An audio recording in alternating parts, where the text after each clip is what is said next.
Hey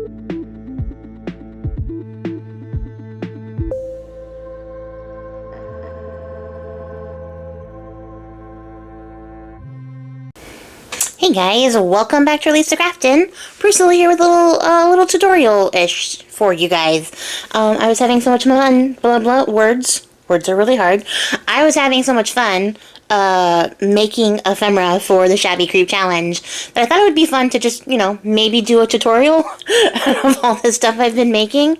So here we are, we have it. I am going to make, some, art tile paper clips for,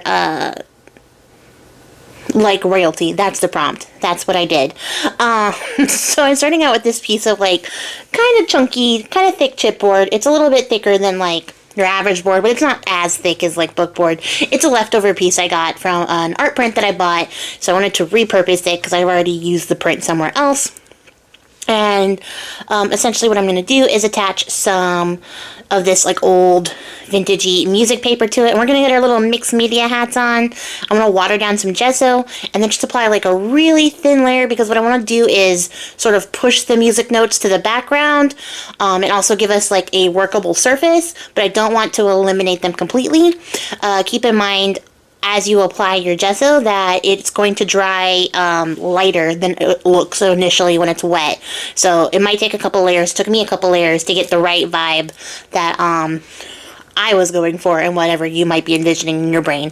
It might take a couple of layers. So you want to dry between and just see where you're at and see if you need to apply more. And then once I got a good coat over the top of all of it, I went back through and applied a more sporadic coat to get some more opacity in certain spots, but not all the spots.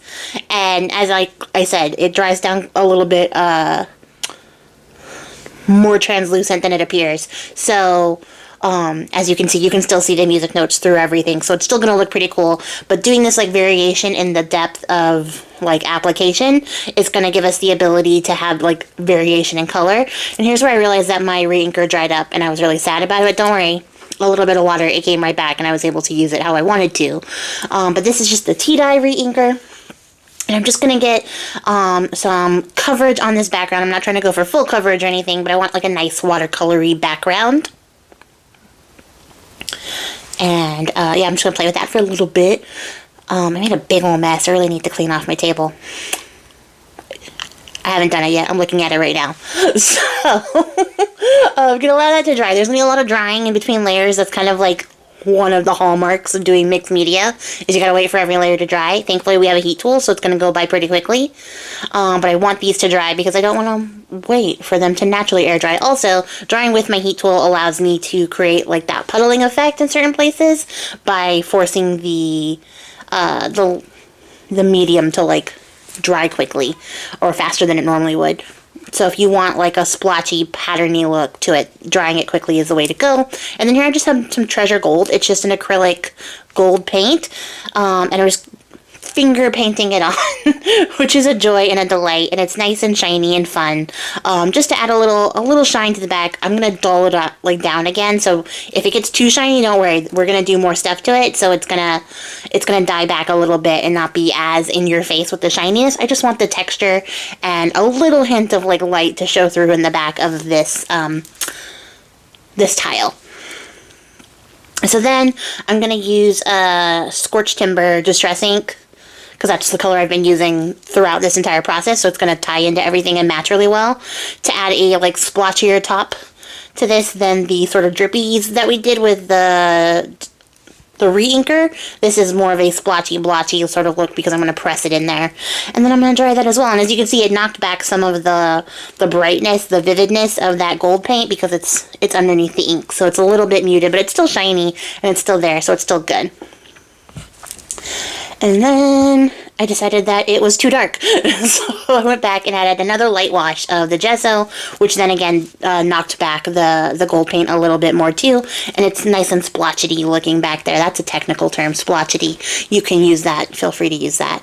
It's really professional and technical. And now I'm just going to cut these down to the size that I want to cut them down to, the size that makes sense for me. It ended up being 2 1/4 by 2 1/4, so I'm making a perfect square. I wanted them to be square, you can cut them into any shape you want. Art tiles don't have to be like a perfect shape. They just have to be kind of uniform because they're tiles. So you could cut them into a bunch of hexagons and stuff. If you had hexagon dies, that would actually be pretty cool. But you probably would need like a thinner card stock or cardboard before you did that. Or you could just do it on paper and then glue your paper to your card stock, like your chipboard, and then make your hexagon tiles that way. That would be fun. And it would work through your cutting machine. And then I'm gonna ink them up. Since I'm just rambling about what to do in between these like segments. But I want to ink them up because I want these to be grungy, because we're doing Shabby Creep and it's been a very grungified process. Then what do I do next? I don't know. Let's see. Oh, I have some stamps. That's what I did. I stamped stuff. I don't know what I did first in this. It's been a little bit since I actually like recorded these, so bear with me. So I got like some anatomy stamps, some bone skeletal stamps and stuff like that, and I'm going to stamp those into the background. So that's going to be our little background. That's going to be the creepy part of this. Little body parts, little creepers. And this like human anatomy, like muscular skeletal face is probably one of the creepiest stamps I own, and I love it. I also really like the little skeleton guy. I feel like this one and the eye and the little anatomy structure of the face is really serving on these tiles. Everything else does its purpose. It's all very creepy and good looking, but I wish I had more stuff that was like looking out from behind, and you'll see why in a second. Why I have those feelings about those things in particular. Oh, here it is. So I have these little like Renaissance like squares from Gecko Gals. This is a Gecko Gals digital. They're on Etsy. And they are my royalty aspect of this like royalty prompt. So a lot of them have like tiaras and crowns and stuff on like that on regal finery. So I figured they worked. They covered the prompt just fine. So we have some of these very fancy, very regal ladies that I am now going to painstakingly fussy cut out of their things. I intentionally chose women that were going to be simpler to fussy cut. But it's still fussy cutting. But fortunately, I don't mind fussy cutting, so it was fine for me. Paper dolls would work really well for these too. Those little Tim Holtz like mini paper dolls would work really well for something like this. And you could use all your little small scrappy bits to make art tiles too. These are really fun. If you've ever made an art tile, like I haven't made them in so long that it was kind of fun to dig this up, because this is sort of where I started, was making art tiles and like inchies and twinchies and ATCs and all sorts of things. And I was like, you know what, let me dig up some of these skills that I have not employed for a while now to make these. And it was a ton of fun, you guys. If you've never made these, I would definitely recommend it. But once I get all my ladies cut out, I'm going to ink them up, of course, because I don't want that harsh line of like white on my background. And I'm going to do that entirely on camera for your viewing pleasure. Granted, it's only like a few seconds, but it feels like an eon when you have to narrate a tutorial. So how are you guys doing? Have anything good to eat lately? I had some really good potatoes the other day, and that was really nice. It was a good moment. Alright, so once I get that done, I am going to stick these ladies down after I make a couple of good matches. I want to make sure that they all find the right home for them. And yeah, that seems to be the one that I went with. I really like this one with the ear and this lady, because she looks like she's talking to somebody else, like she has somebody else's hand, but then she's like hearing like this horrible gossip from this giant ear, and she's like passing it along. I don't know, there's a little story in that, and I really enjoyed it. But basically you're just gonna glue your little focal points down. These are our little focal points, and you want to make sure they get stuck down really well, because you're going to be working on top of them in a little bit, so they need to be adhered. But like the eyeball and the little like face one are just, even like the little skeleton guy, like they're all just looking at the lady, and I feel like that's extra creepy. Like this lady, she's chilling, that hand's not bothering her at all, but this lady, she's being harassed. Definitely being harassed. Also, I got ink on some of their faces because my fingers were inky, but it's okay because it just added it like to the whole grungy effect. If you don't want ink on your focal points, scrub your fingers in between inking, or don't get ink on your fingers like I did, because that's what happened there. So once you get them stuck down, you don't have to. I went and found some words. So these are the Halloween like snippet word sheets, because I wanted them to be creepier. Because once I put the ladies on, I was like, this is not as creepy as I thought it was going to be. Like, it just looks like art, which it is, but like, you know, I don't want it to look like art. I want it to look like creepy art.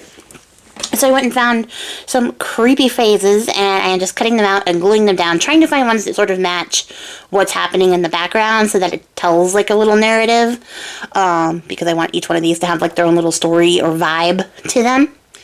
But that's not necessary. You can just put a word phrase down, phrase words, you know, my arch nemesis. You can put those down. They don't actually have to like make a story. It's just fun when they make a story. You don't even have to put words on these, to be fair. You can put whatever the heck you want. You can put numbers. You could put nothing. You could put flowers. Flowers would be nice. If I was doing like a spring theme type thing, flowers would work really well.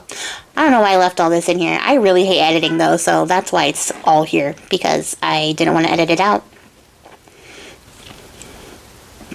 So we're here together for these awkward pauses and long moments. But I hope that at least there's some ideas floating around in your head as you're watching this. It would be really cute to make some of these like tinier ones. I think I might go back and make some small ones, because I've been working a lot with like altered art lately and getting like back into that vibe, and also trying new things and stuff like that. So yeah, I might make some small ones. I might revisit this concept again in the near future. So now I just have some of these like Halloween rubs, and I want to add in some like spooky numbers and words, and, you know, add to the vibe, another layer of spookiness on top of this, because, you know, for some reason these ladies are so beautiful that they made me feel like everything was not creepy enough, and I needed to continue to add to the creepy factor.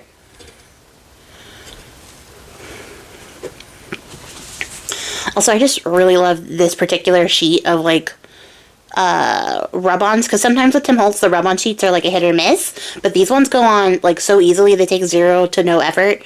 I have one that, like, you have to, like, scrape the life out of it, and I resent it every time I look at it, and don't use it because of that. But, like, this one, smooth, and I love it. So, yeah, I'm not really super worried about, like, all the placements and stuff. You know, clearly I don't want to, like, obscure everything I just did, but I'm not, like, being precious about it either, because I want to add more stuff to this. There's going to be another layer of stuff. There's layers on layers for this particular project, which, like, if I had a single takeaway for a Shabby Creep, it was that I spent the entire month telling myself that I was going to do stuff simpler so that I wouldn't have to spend so long doing it, and then I was like, no, you're not.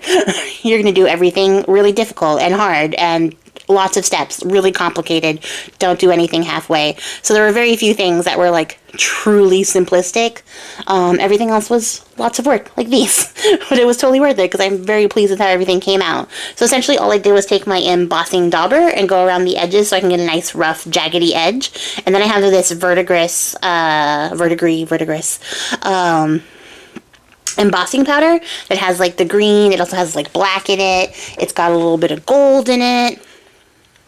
It's got like a couple tones of blue. It's like a teal and a blue and a green in there.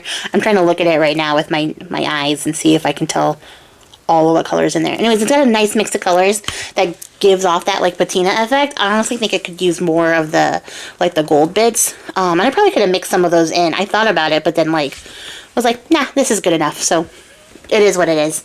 But I want to give it like a patinaed effect because I use patina later on. You guys haven't seen that yet. I use it on the 31st day of the Shabby Creep thing. So I wanted to sort of tie that into the overall project by adding verdigris here. And I'm just going back over with a brush, not to be like precious about things, but to make sure that it doesn't cover up the words that I spent all that time gluing down. And then, like, you know, if it ends up in a place where I don't want it, I'm going to brush that off too, because, you know, sometimes I don't want it in the middle. I want it to look grungy, but I don't want it to be a mess. So that's kind of what's happening here. And this was a relatively quick process, and I'm really happy with how this came out. That was to me, it was a good idea to add the verdigris. Like, part of my brain was like, just do gold. But then I was like, you do gold for everything. And you've done gold for everything in the project. So, like, you know, that's how we ended up here. So, I'm going to go back and I'm going to heat emboss everything. And you're going to want to make sure to use some tweezers because it's a tiny surface and you're going to burn your fingers. And then just, you know, be mindful of the fact that embossing powder is hot. Like, once it heats up, it melts and it's kind of liquidy for a little bit. So you might get it on your fingers if you try to move it around. So don't use your fingers if you don't have to. Use your tweezer like I did. Safety first, says the person who cut herself earlier this month in another video. Sometimes I have safety tips. I don't follow them, but like they're for you. They're for you guys. Because this is a professional channel. So once everything is all nicely embossed, I'm going to take my ink pad, my black ink, and give it like a really grungy distress around the edges. Just to frame it really well, to sort of like encapsulate what we're doing here, because I felt like as much as I love the verdigris effect, it sort of made it borderless. Like, the art wasn't sitting well. It didn't feel like it was contained. It felt very open. So by going around and adding the black edge, it sort of recontained everything, made everything look like a little tiny portrait, like I wanted it to look like. And yeah, and grungy framing, right? So here's the thing. Now that I am doing this voiceover, as you can see, I use glossy accents to make these shiny. I don't know what happened to the footage of that, if I forgot to record or if I didn't forget and it just never happened. I don't know what happened. I don't have the footage of that anymore. I use glossy accents to go over them, and then I let them dry overnight so that I could get these nice, shiny, pretty tiles. And then I'm going around and using this white gold wax to edge them so that they have a little bit of that fancy royalty bits to them. And what I'm going to do is use my Fabri-Tac on a square of paper that is also 2 1/4 by 2 1/4 that has a paper clip already attached to it, so I'm already ready to go. I'm going to add that to both pieces, and then I'm going to stick a little bit of lace in between, and then smush that flat. And because there is Fabri-Tac on both sides, it's going to like adhere through the lace really well. It's going to be really super saturated. It's going to be great. Then I'm going to roughly cut out my lace, and then I'm going to take a knife and just score it up a little bit, scratch it up. And separate the fibers a little bit, because what I'm going to do is go back over this with my heat tool, and this lace is like plasticky, so it's going to melt down a little bit. As you can see, it's going to deteriorate immediately. I think the thread is plastic is what it is.